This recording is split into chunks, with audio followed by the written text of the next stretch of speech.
Avec Anne-Sophie Alsif aujourd'hui, chef économiste du cabinet d'audit BDO France, professeur à Paris 1 Panthéon-Sorbonne. On peut donc lire cette tribune dont on a parlé dans la tribune datée d'hier. Emmanuel Auriol, membre du Cercle des économistes, professeur d'économie à l'École d'économie de Toulouse, membre du CAE, le Conseil d'analyse économique. Lucie Robquin, ma consoeur, qui dirige la rédaction de la tribune. Non, pas les échos, non. Mais vous avez connu les échos fut un temps. 20 ans, tout voilà. à fait.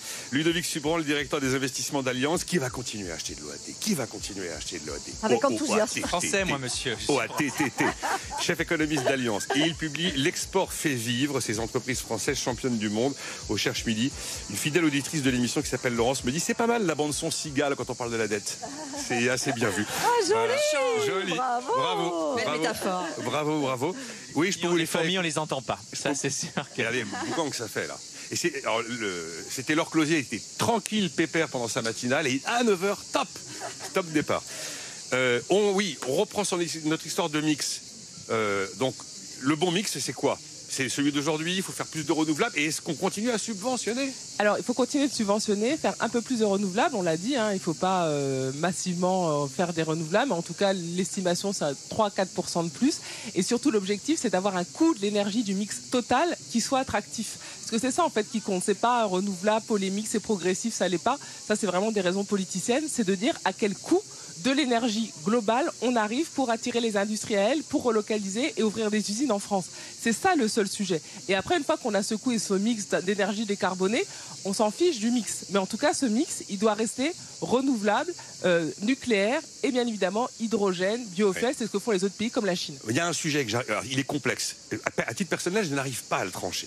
Mais sur le terrain politique, certains considèrent qu'on devrait sortir du marché européen de l'énergie. Ça n'empêcherait pas les interconnexions qui existaient avant le marché européen de l'énergie. Certains considèrent que ce marché européen de l'énergie nous a désavantagés, finalement, en faisant monter les prix de l'électricité là où, a priori, il devrait être plus faible chez nous. Je ne sais pas si vous avez un avis là-dessus, c'est très difficile à trancher. C'est vraiment très compliqué, en tout cas sur les énergies renouvelables. Ce que l'on voit, c'est qu'on est le deuxième parc possible, marché en Europe de l'éolien, notamment, et que l'on a très peu en fait de production. Alors parce qu'on a énormément de normes, notamment avec l'armée, etc., qui empêchent d'avoir des éoliennes moins nombreuses, mais par exemple qui soient beaucoup plus productives, notamment par rapport aux pays nordiques. Donc juste sans rentrer dans toutes ces polémiques au niveau européen, où là ça pourrait aussi créer des conflits avec nos partenaires, plus rien que ce qu'on a en France et ce qu'ils nous offrent, si on augmente un petit peu les éoliennes, un petit peu le solaire, on va faire vraiment baisser les prix et on aura un mix attractif. Il faut vraiment lier ça à l'objectif de réindustrialisation. Sinon, on l'abandonne. Mais il faut être clair quand on parle de arrêter de subventionner les renouvelables. Ludovic Subran là-dessus, et si vous avez... Trois choses, très rapidement. Première chose, sortir du marché de l'énergie. Le marché de l'énergie européen n'existe pas. Donc en fait, c'est un mythe. Alors, Ludovic, on a quand même un système de fixation au coût marginal. On avait un système que les Espagnols nous ont fait changer en 2022. Que les Espagnols ont changé pour leur province. Non, oui, mais ils ont fait changer la doctrine là-dessus. Ce qu'il faut, c'est une union d'efficacité énergétique européenne. Et il y a ce mythe français, je suis désolé, sur le fait que si on était sorti, on aurait payé moins cher l'électricité. Je rappelle que le moment où on a eu bien besoin de l'Europe, c'est le moment où nos centrales étaient toutes en train d'être curée et repeinte. Donc il faut arrêter ce mythe. Alors ça, c'est le mythe de France Industrie et tout ça. Ah ben on serait vachement plus compétitif si on ferait notre énergie tout seul. De quoi on parlait juste avant? De la crise de la zone euro. Ah ben on serait vachement plus compétitif si on allait vendre tout seul et prier les Saoudiens d'acheter notre dette. Mais arrêtons ces débilités profondes. On est une union économique. Comment on peut penser qu'on choisit l'énergie, on fait tout seul parce que comme ça on a 30% de moins sur les prix, on peut réindustrialiser. En revanche, le marché de la dette, ah ben là on veut bien le faire avec les Allemands. Non mais c'est parce qu'on a compris que l'euro c'était la meilleure des protections pour une nation comme la nôtre. Merci. C'est toujours vrai pour l'énergie. Quand vous avez un euro fort aujourd'hui, c'est vachement bien pour l'énergie importée. Pour l'énergie importée. Non, mais il faut juste. Si vous mais voulez, là on parle pas d'énergie importée, Ludovic, on parle d'énergie produite. Je suis désolé. Oui, non, mais on parle d'énergie importée. Dans le mix énergétique, elle l'a pas dit, Sophie, mais il y a une grosse partie qui est importée. Combien de gaz russe? 10% dans le mix énergétique. Faut arrêter les bêtises. On importe 99% du pétrole et 100% du gaz. Merci. Okay. Deuxième chose, très rapidement, parce que vous avez mentionné l'Espagne. On agite le chiffon rouge devant le taureau là. C'est le truc qu'on dit pour sortir des éoliennes. C'est le problème, c'est pas et Anne-Sophie a très bien dit, il y a le mix, mais il y a aussi la grid, le réseau. Le réseau espagnol, il est dégueulasse. Je suis d'accord. Et donc c'est pour ça qu'il y a ces blackouts. Nous, on n'a pas ça. Donc il faut continuer, en plus du mix énergétique, à investir dans le réseau. Et troisième chose, je suis désolé, encore une fois, sur cette union de l'énergie, il faut qu'on fasse avancer le schmilblick, le débat sur l'investissement qu'on fait sur les interconnexions. Parce qu'aujourd'hui, l'Allemagne, par exemple, c'est un cas d'école. Le nord de l'Allemagne par rapport au sud de l'Allemagne, si on faisait vraiment un vrai marché, le sud de l'Allemagne devrait payer 30 € de plus du mégawatt que le nord de l'Allemagne. Pourquoi? Parce que toute l'énergie du sud de l'Allemagne, l'électricité du sud de l'Allemagne passe par la France. Parce qu'ils n'ont pas de réseau, eux.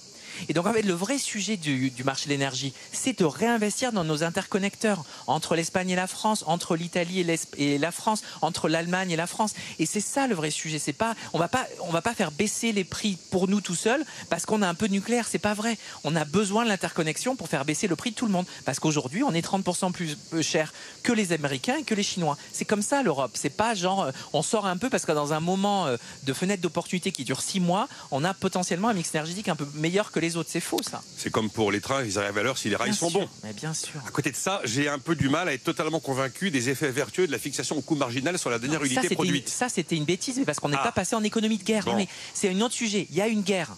Quand on passe en économie de guerre, les prix ne marchent plus. Et donc, il faut passer en quota. Et donc, vous sortez de cette fixation du prix marginal. Mais sinon, cette fixation du prix marginal, elle nous a aidé quand même à décarboner. Il ne faut pas oublier les effets positifs de cette fixation du prix marginal au début. Donc, c'est toujours pareil. Les gens confondent les causes et conséquences et puis mettent des trucs derrière une attribution qui est fausse. Non, c'est pas pareil. Okay. Emmanuelle Auriol et puis Lucie Robquin. Oui, alors moi, c'est sur le mix optimal. Moi, je suis un peu sceptique. Parce moi que... aussi, j'arrive pas. Enfin, mais j'ai pas de religion encore. Hein. Parce que le nucléaire, ça s'utilise en base. Enfin, vu les technologies qu'on a. Le renouvelable, c'est intermittent, c'est-à-dire s'il fait trop chaud, il n'y a pas de vent. Alors bon, ben voilà. S'il fait trop mauvais, il n'y a pas de soleil. Et du coup, on est bien obligé de faire les pointes avec autre chose, d'où les importations d'énergie fossile, on n'a rien de mieux. Et puis, si on doit subventionner quelque chose pour que ce soit rentable, je ne comprends pas. Moi, il faut que ce soit rentable, que l'énergie soit bon marché.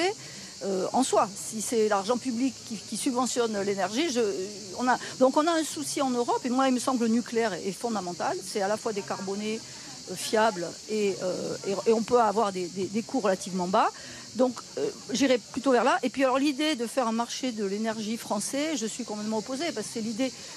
Enfin, c'est remettre en cause même le marché unique européen. Donc je suis d'accord qu'il y a des problèmes techniques, des problèmes d'interconnexion, mais voilà, on ne va pas commencer à faire notre petite cuisine quand ça nous arrange. Je suis assez d'accord avec vous sur le fait de la subvention perpétuelle pour les énergies renouvelables. Là aussi, c'est pas évident. Alors je sais qu'Anne-Sophie va réagir, je vais donner la parole à Lucie Robquin. Lucie, allez-y là-dessus. Alors... C'est un sacré sujet. Vous avez vu, il y a 10 ans, on parlait jamais d'énergie. Depuis 3-4 ans, on fait que ça. Non, mais ce qu'on voit surtout, c'est que chaque année, on change d'avis. À un moment, on parle que photovoltaïque. Maintenant, c'est le diable. Il faut arrêter cette politique de stop and go qui tue la France dans tous les domaines. On a MaPrimeRénov', on l'interrompt, on la relance. Et là, sur les ENR, c'est pareil. On subventionne pas. La conséquence, c'est que les investisseurs, ils ne se lancent plus en France parce qu'il n'y a aucune stabilité financière pour soutenir ce genre de politique. Au Royaume-Uni, c'est pas un modèle pour l'énergie, hein, mais le Royaume-Uni, ils ont des politiques à 5 ans. Pendant 5 ans, ils ont fait énormément d'éoliens offshore. Il faut avoir une vision de long terme qui nous permette de faire des interconnexions, qui nous permette de faire des batteries pour stocker les ENR. En France, c'est vraiment du court terme. Pour boucler le budget, on va supprimer telle ou telle subvention. Ça nous tue et il n'y a plus de croissance. Un mot sur les subventions. Juste pour finir après, sur on avance, les renouvelables, c'est tout à fait vrai. Hein, c'est-à-dire que sur les renouvelables, on voit que le coût de la production baisse parce que vous avez un marché et parce que vous avez de l'investissement à moyen long terme. Comme en effet, c'est beaucoup plus volatile, si vous avez sur 10-15 ans telle ou telle subvention, vous allez avoir le privé qui arrive. On a vu dans le coût du solaire, hein, dès que vous avez un effet volume, vous avez les prix qui s'effondrent. Donc c'est pour ça qu'il faut continuer de faire des subventions. Après, ce sera rentable, mais surtout, il ne faut pas arrêter, refaire. Là, c'est vraiment la catastrophe. Pour le stop and go, oui. Et la subvention est le pis-aller du prix du carbone. En fait, le vrai sujet, c'est ça. Qu'est-ce que ça veut dire, la subvention et le pis-aller du prix du carbone? Ça veut dire que si on avait un prix du carbone, au niveau du prix du carbone, c'est-à-dire au niveau qui permet de donner l'incitation pour aller vers une énergie décarbonée, ça veut dire 2 fois le prix du carbone d'aujourd'hui, je pense qu'on aurait moins besoin de subventionner. L'argent public, la pompe à amorcer serait moindre parce que l'argent privé irait plus vers l'énergie décarbonée. On a du stop and go sur les subventions, on a du stop and go sur les mécanismes de marché qui permettent de décarboner, et on a de manière générale un questionnement religieux sur la transition. Faut pas le nier, c'est-à-dire que Trump, là maintenant c'est pour ça que tout le monde reparle d'adaptation beaucoup. Le monde à 3 degrés, le monde à 4 degrés, parce que tout le monde se dit maintenant, oh la transition c'est très compliqué, c'est très réglementaire, c'est beaucoup de taxation, beaucoup de réglementation, et donc il y a aussi ce truc-là pour les énergies renouvelables. Pourquoi les LR s'engouffrent? Parce que c'est un bon moment. C'est le moment où pendant très longtemps ils disaient pas grand-chose parce qu'ils n'avaient pas fait leur devoir, et là maintenant qu'il y a un mec qui dit bah c'est pourri les subventions et les éoliens et le renouvelable, tout le monde sort du banc en disant bah oui moi aussi je trouve que c'est pas bien le renouvelable. Attention, on est en train là de remettre en cause un objectif qui est un objectif de décarbonation de l'économie à moyen terme avec des solutions court terme juste pour des raisons politiques. J'entends ce que vous dites, Ludovic, je vais la parole à Anne-Sophie dans un instant. Sauf que ce sujet qu'on évoque sur le marché de l'énergie, ça fait partie des sujets ultra compliqués. Des sujets super difficiles à expliquer. C'est pas simple sur le marché de l'énergie. Et là, j'ai encore des réactions sur mon fil Twitter. C'est à cause de l'Europe si on paye cher. Ça prend 3 phrases, 3 mots. Et c'est vachement compliqué d'expliquer la complexité de l'affaire. Anne-Sophie, juste pour et puis peut-être finir rapidement, aux États-Unis, en Californie, ils ont énormément investi dans les renouvelables. On a vu que quels que soient les présidents, les subventions ont continué. Et dans le fameux plan de subvention de réduction de l'inflation, les renouvelables, les énergies vertes étaient en premier dans les investissements d'avenir, avec énormément d'argent privé qui vont. Alors vous allez me dire, les États-Unis, puissance énergétique, fossile, ils n'ont pas besoin des renouvelables. Eh ben non, ils continuent et ils financent le renouvelable parce que c'est rentable. Emmanuel avait raison, ça peut pas être un mode de fonctionnement permanent. Il y a un moment où vous devez vivre dans votre... C'est pas permanent, mais il faut avoir une vision au début et commencer à financer et arrêter d'arrêter parce que pour des raisons politiques. Ça dure une génération, mais c'est pas permanent. Non, juste ça va nous faire une excellente transition vers le budget américain parce que cette nuit, on a voté le budget américain et dedans, il y a la suppression de ces crédits sur 3 ans. Ça va aller 1000 milliards, c'est 500 milliards. Donc même les États-Unis changent d'avis. Depuis 4 ans. Lucie, allons-y sur BBB. OBBB, la fameuse loi qui a été votée hier. La si belle, jolie, merveilleuse grande loi. Alors moi, je ne partage pas cet optimisme béat devant ce qui vient d'être voté. Ce qui est étonnant, c'est que Donald Trump, en janvier, tout le monde jurait que ça allait révolutionner l'économie américaine. Après, la défiance a été totale et tout d'un coup, 4th of July, le 4 juillet, on se dit que les États-Unis sont sauvés grâce à cette loi. Cette loi, elle est catastrophique. Elle va accroître la dette américaine de 3600 milliards de dollars. C'est quand même plus 10% sur la dette américaine. Oui, la défiance des marchés, on en parlera peut-être avec Ludovic, mais je pense qu'elle commence à être assez importante. Totalement d'accord. Et un impact politique et économique désastreux sur les classes moyennes, Medicaid qui est complètement sabré. Ce qui est intéressant d'ailleurs, c'est que cette mesure qui va réduire donc la protection sociale des plus démunis aux États-Unis, on l'appliquera que fin 2026 parce qu'il y a les élections de mi-mandat. Il ne faut pas toucher à ça pour les Américains. Il y a des bombes à retardement dans cette loi qui vont être absolument désastreux pour Donald Trump. Il y a des trucs bien ou pas?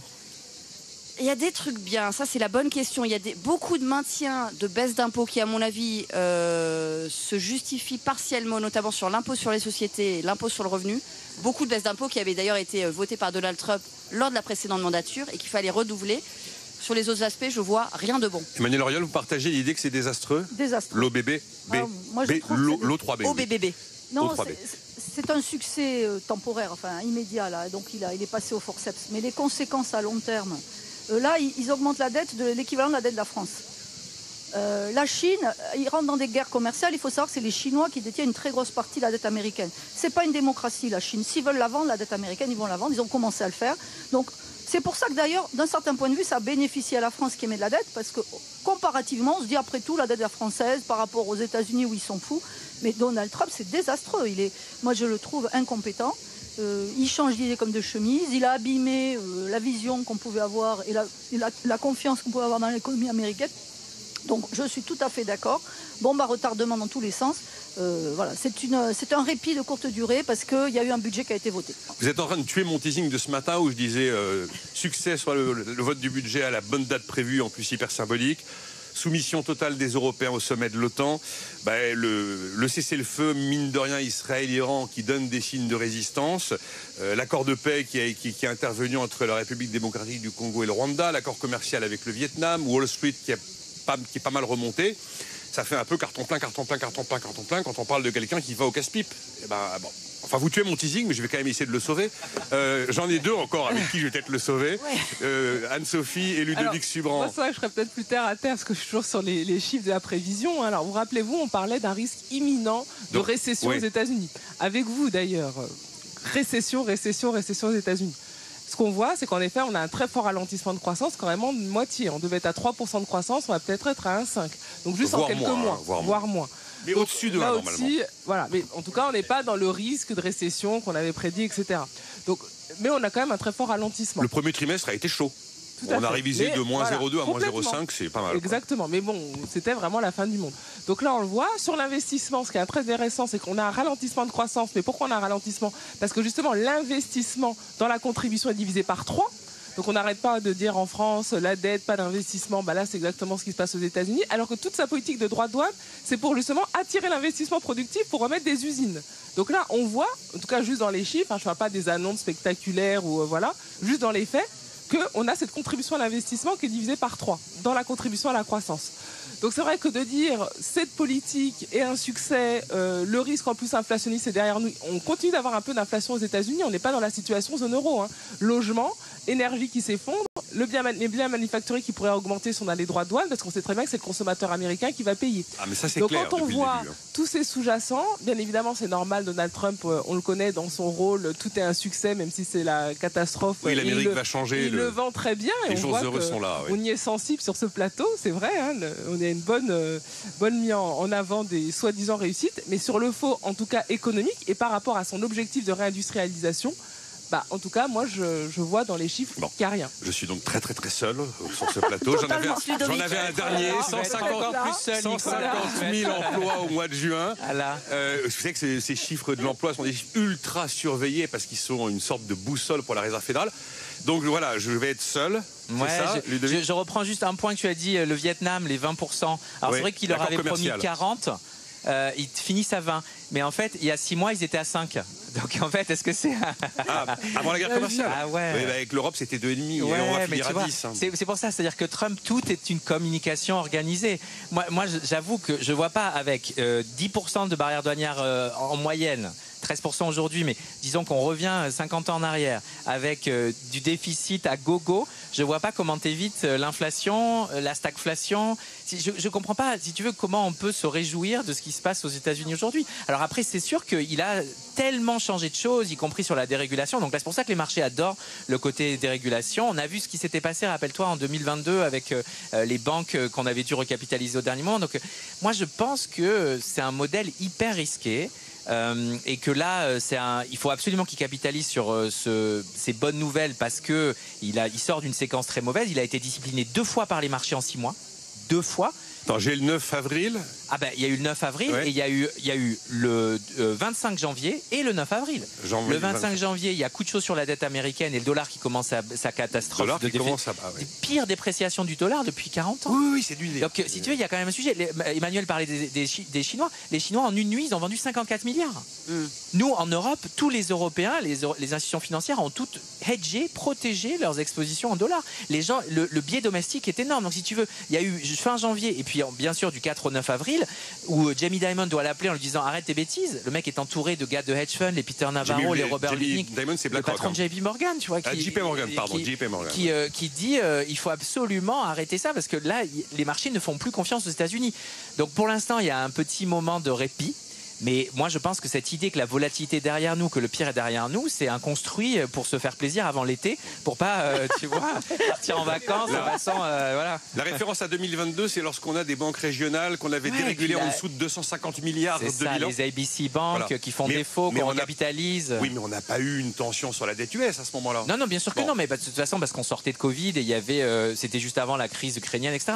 Non, je pense que la tension sur la dette US, elle est en fond d'écran.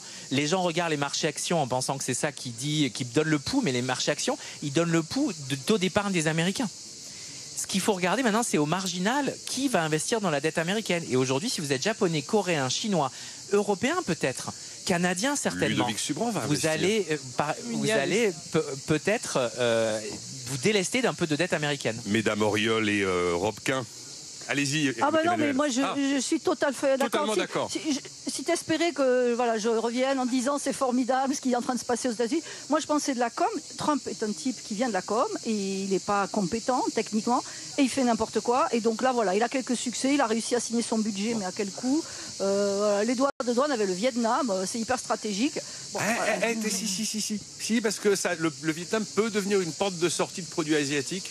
Si c'est moins taxé en quittant le Vietnam qu'en quittant d'autres nations comme la Chine. Mais ça veut dire qu'ils n'investissent pas, tu vois. Tout l'enjeu, c'était de ramener l'investissement. J'ai essayé de faire. Normalement, l'objectif, ils vont bouger de Chine au Vietnam. J'ai essayé de faire de l'anti-Trump bashing, tout ça. Voilà. Bon, d'accord, ça marche pas, mais Non, mais Nicolas, je vais vous aider un petit peu. Reconnaissons à Donald Trump un talent immense de marketing, c'est-à-dire que l'Europe craignait des taux de douane de 50%. Ça va peut-être être 10% et on dit c'est bien, génial, on s'en sort bien. Le Vietnam, pareil, 40%, 20%. Aujourd'hui, on n'en a pas parlé. Donald Trump a promis d'envoyer des lettres à ses partenaires économiques pour leur dire quelle serait la sanction. Donc moi, je vous propose qu'on se retrouve dans quelques heures pour commenter les taxes douanières qui vont s'appliquer à l'Europe, peut-être. C'est vrai qu'on est en train de se satisfaire de 10%. C'est dingue. Il faut bien voir que beaucoup plus 10-20%, c'est énorme en fait. C'est énorme et c'est Prenez, hyper inflationniste. par exemple, Pour l'Irlande, pour l'Allemagne, pour... Mais prends les viticulteurs, il y a des viticulteurs qui dépendent en France du marché américain. Les gars disaient à 5, 8, on va pouvoir s'adapter, à 10 c'est chaud, au-delà c'est terminé. Il faut trouver d'autres clients.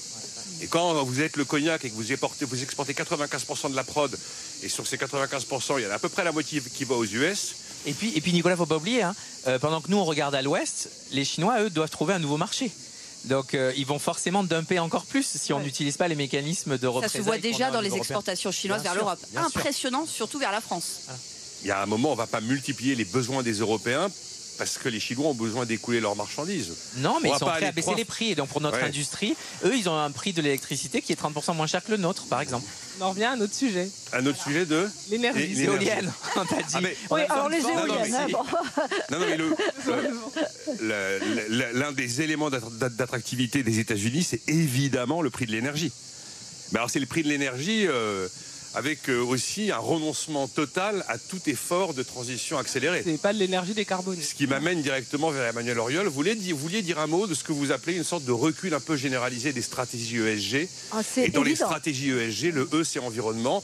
Alors, je ne peux pas vous donner tort sur les faits récents. Il y a tous les éléments constitutifs, effectivement, de décisions très concrètes qui constituent des reculs.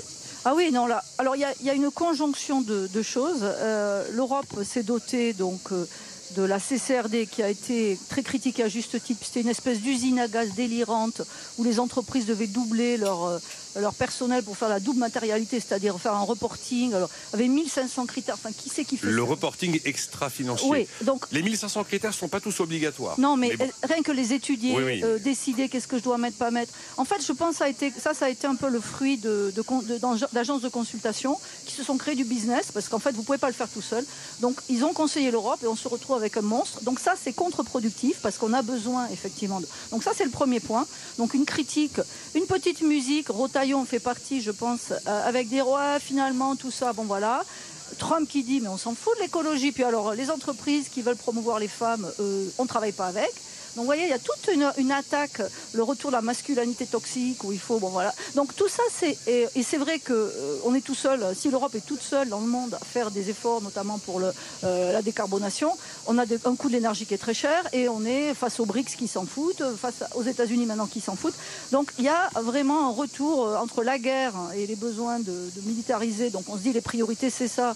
Entre le reste du monde qui s'en fiche complètement des critères ESG, moi j'ai l'impression très, très appuyée sur des faits, qu'on est en train de voir un recul très net, et donc adaptation plutôt que transition, etc. Mais Emmanuel Auriol, d'une manière très pragmatique, comme vous le disiez, l'Europe voulait s'accrocher à des ambitions très fortes, et notamment les 90% en 2040 comparé aux émissions de 2015.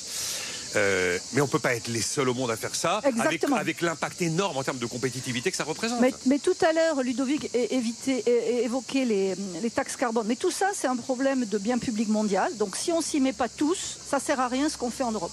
Et c'est vrai qu'on se pénalise si on le fait tout seul. Ça, c'est une réalité économique.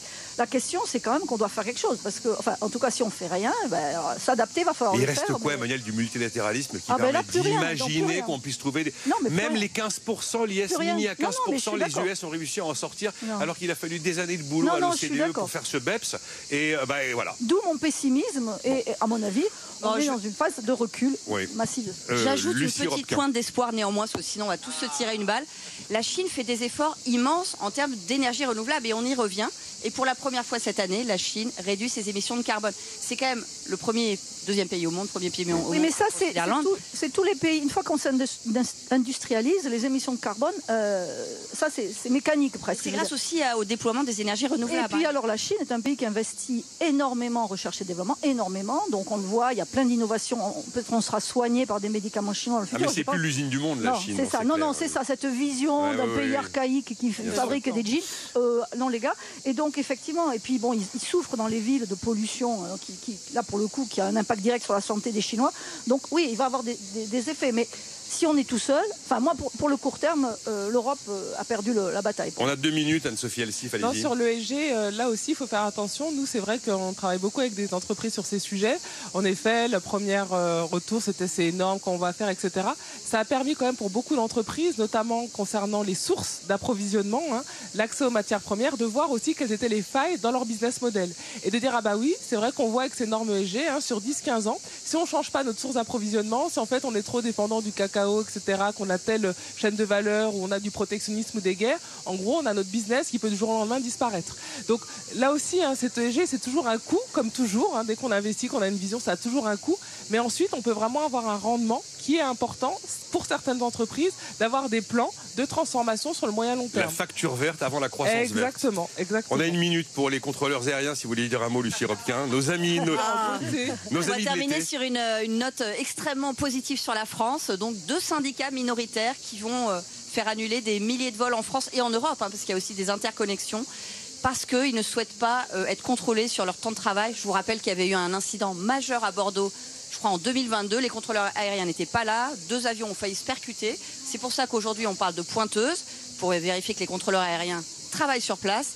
Et voilà, grève le jour des départs en vacances, ça symbolise aussi une partie de la France.